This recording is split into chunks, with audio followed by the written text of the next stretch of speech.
Ar kada pagalvojai, ko iš tiesų gyvenime nori? Ar nori būti vienatvėje, vaikščioti, žiūrėti ten, kur tu nori, matyti tik tai, ką tu nori? Ar tu vis dėlto nori būti kažkieno apkabinta, priglausta, mylima? Tiesiog ir eiti į kažkokį kitą suvokimą, į aukštesnį suvokimą. Bet mes antiek dažnai pasimetame šitame suvokime, kad mes geriau renkamės vienatvę ir tada galvojam, o kas tada, o kaip tada.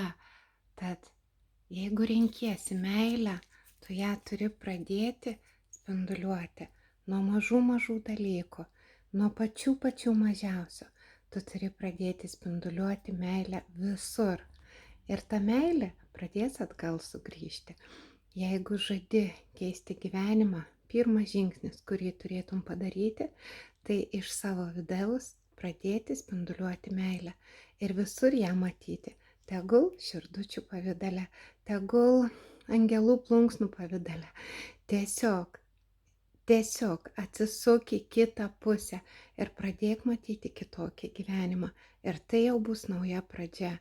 Apkabinu, linkėdama, laimindama gausos, meilės ir naujos pradžios.